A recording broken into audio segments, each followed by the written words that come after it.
Calgary, Alberta is currently experiencing their largest E. coli outbreak in history.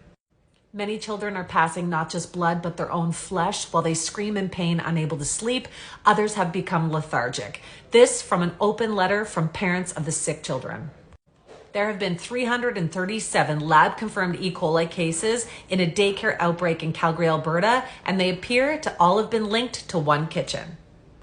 There are currently more than 300 people affected by this, with the majority of them children, as it's been related back to at least 11 daycares. There are currently 21 children in hospital, with 7 of them on dialysis. Let's first get into a timeline of how this got started. Between August 31st and September 3rd, patients started showing up at the hospital with gastro issues. And of course, E. coli shows up between 3 to 4 days after exposure. On September 3rd, the kitchen that supplies the majority of these daycares posted a statement on their website. Fueling Brains posted that they had been notified by the Alberta Health Services of a potential E. coli outbreak. On September 4th, the Alberta Health Services declared an E. coli outbreak at 6 of the Fueling Brains locations and 5 of the sites that shared their kitchen. At this point, there were 17 lab-confirmed E. coli cases, with 12 patients in hospital and over 50 children having visited hospitals. On September 5th, an environmental health inspection is done at the kitchen for Fueling Brains, and critical violations are listed. On September 6th, it's announced that there are now 96 confirmed cases, and on September 7th, it goes up to 128 cases. 25 of them are in hospital, with 9 being confirmed as having hemolytic uremic syndrome, which is a condition that affects the kidneys and causes blood clots. On September 8th, that number grows to 142 cases, with 11 children seriously sick. On September 10th, the Premier of Alberta, Danielle Smith, says she's ordered a full assessment, and it is now announced that the central kitchen is most likely where the outbreak started. On September 11th, the number has grown to over 200 confirmed cases, and the Fueling Brains website posts that there is now mandatory testing required for students and staff who attended at least 5 of the daycares. On September 12th, the provincial government holds its first news conference on the outbreak, where they released the inspection from September 5th.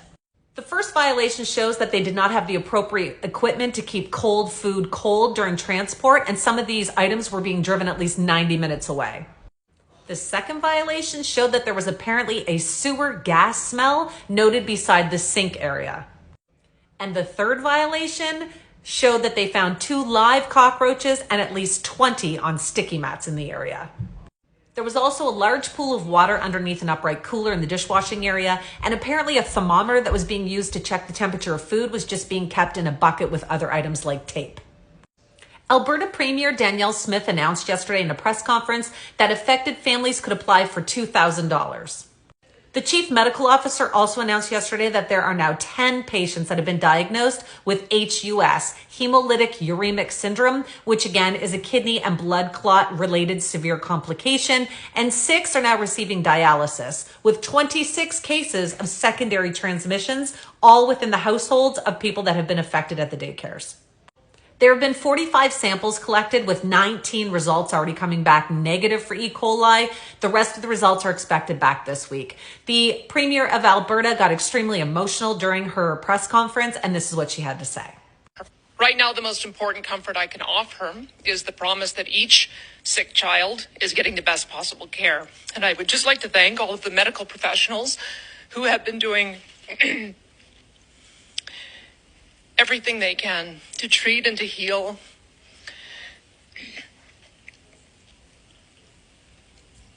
and to comfort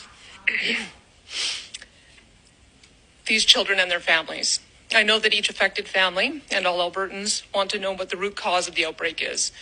And so do we. At this time, the investigation, as you heard, is continuing, and I know that you will want more specific information and answers, but we must let the investigation continue methodically and safely. I assure you, we will get to the bottom of this. We will identify the cause, and we will put in place the necessary measures to ensure this does not happen again. I want to be clear, the kitchen believed to be responsible is closed indefinitely, as Dr. Jaffe has said, and we will have more to say on this subject once the investigation is complete and we've reviewed the findings.